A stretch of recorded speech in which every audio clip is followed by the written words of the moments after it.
bunch of good writers. That's good. Okay, thank you, Francisco. Again, as I told you before, I would like you to send us your diagram. If it is a picture, you can take a picture of your photo of your diagram and send it, attach it to an email and send it to us, because we keep a record of all your production. Remember that this is not the final draft. This is just the beginning, okay? You may choose to change it completely or to adapt a few things according to how your story unveils in your mind, okay? And of course, this is an exercise that you will have to do is when you start writing your story, once you choose the main character, choose some of the traits that you have written, some of the events surrounding the traits of the main character, and then some of the minor characters. Okay, I don't think you will be able to include everything, yes, in your story. The more options you have, the wider range of possibilities for writing your story. You will have more raw material. This is something similar to what you did in language 3 when you had to do the brainstorming, coming up with ideas, okay? And then, of course, you have to choose and organize your ideas. Okay, another interesting way of thinking of your story or planning your story is by answering some questions, yes? So if you can go to the book Express Yourself on page 43, you will see that you have a set of questions there.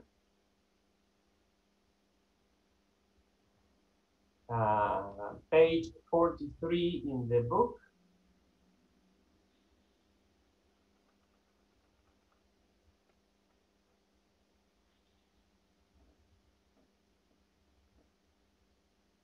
Okay.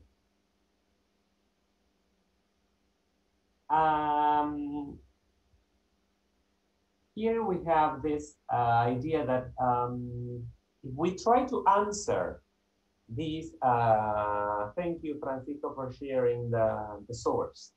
And we answer these questions, okay, it's like a checklist, okay? We answer these questions, we will come up with ideas about our story. For example, sorry, Martin, you have to send the link to the chat, the general chat, because I have blocked messages. I only can send messages to you. Me only? Yeah. Let me check.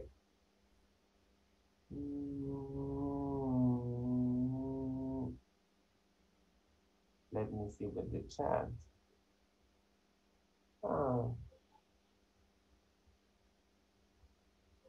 I'm going to copy your and share it with the class, with the whole. There it is for everybody, okay? Okay, well, so if we try to answer these questions, okay, as McCann says, for example, who is telling the story and who is the story about, okay? Here we have two different parts. First, remember that the narrator does not necessarily need to coincide with the main character, okay? One thing is, sometimes they are the same entity, but not always, because the main character can be one person in the story and the narrator is completely different, yeah? You can be the narrator and you are not part of the story. You can be like an outsider, an observer in the story, okay? Like a godlike entity. So you will have to decide whether you make them coincide or not. Well, the set of events, the sequence of events, what happens, what is the story about? Here we have the plot of the story, like the sequence of events that are like the backbone of the story, yes? in connection to the most important elements in the story, where the story takes place. That has to do with the setting. Setting comprises time and place, not only place. Where the characters are telling the story from, okay, where the story takes place, when the story takes place, that has to do with the setting as well.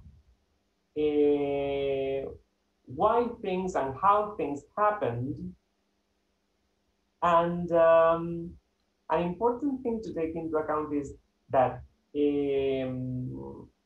as it is a short story and it is its length in a way conditions or determines how we tell the events, we are not going to be able to express or describe everything. So we will have to like omit some information and allow readers to infer or to imagine things, okay?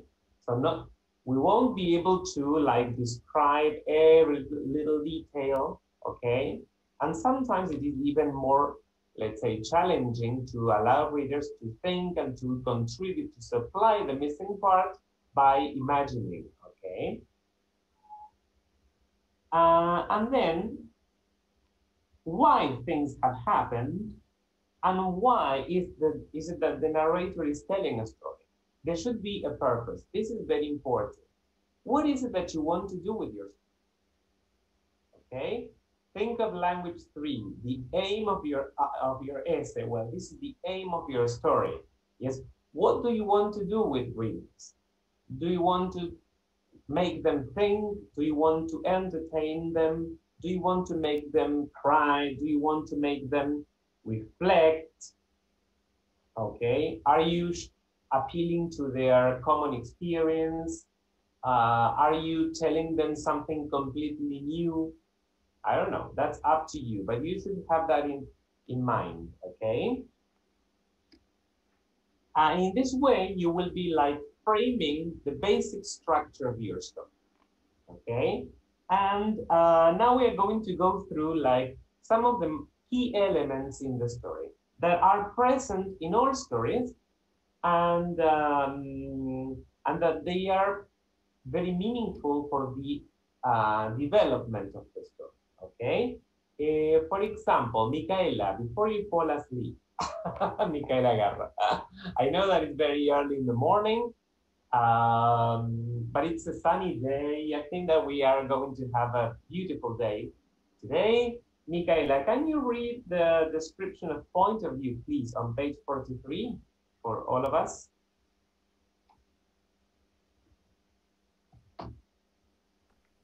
Yes. Point of view. Who tells your story and how close you get to their perspective depends in part on point of view. In some stories, readers may feel as if they are perched on the character's shoulder or inside that person's head. In others, the reader feels more remote. That distance or lack of distance is key to other elements of the story. Okay, thank you, Micaela. Well, this is important. You will have to choose the perspective from which you will tell the story. Yeah, whether the narrator will be a character in the story, whether the story will be told from a collective perspective or by an individual perspective. Yeah, the closer you are to the character, perhaps you have more access, you will have more access to the character's feelings, okay? That distance will reflect the perspective, and that is meaningful because if you have access to the character's feelings and emotions, it is very subjective. But if you want to sound more, let's say, objective or distant, you may uh, tell the story from the point of view of someone who sees the events going on, but it has no access to the emotions in the character's minds or in the character's life. Okay, so that's up to you. But that's important that you know which one you choose. And again, you may decide to shift from one to the other in the development of the story. For example, one scene is told from the perspective of first person narrator, and the following scene is told from the perspective of second person. You may include the you, plural or singular, which is very difficult, but that's a very interesting, uh, let's say, strategy. Do you remember the story Break It Down from last year? When, or from last Yes. year or the year before last? Okay, well, in that story, we have the use of second person narrator. When the narrator says, you, when you feel like you are about to, I don't remember the exact words, but when the narrator says, when you feel like you're about to die because you have all the emotions of being with the person you love, or, okay, well, when the narrator appeals directly to you, to the external, okay, entity, because the readers are outside the text, okay, well, that's a very special strategy. You are appealing to readers directly because you know that they will feel identified with the narrator feels. Okay, so that's something that you can take into account as well. Okay, we Yes, have and first. sorry. Also, it will define in a way the amount of information we share with the reader, right? Definitely, definitely. Okay, then you will see that depending on the type of narrator you choose or the point of view you choose, you will have access or not to more or information or emotions, feelings. Okay, you're right. Very good. What about the next one, characterization? Agustina Sosa, can you read that one, please? Yes. Characterization. This is the method by which the primary and secondary people or imaginary beings or animals in a story are made to seem real or interesting. Character is the key, says Kress. Without believable and interesting characters, you don't really have fiction at all. You may have names walking through the plot, but without the essential animation of character, a historical story becomes mostly a history text, or a mystery becomes a police report. Okay, so here we have to take into account that characterization is an important thing, yes? Then we are going to see that there are different types of characters. The main character has some characteristics that make him or her or them the most important characters in the story, and secondary characters or minor characters have some other characteristics.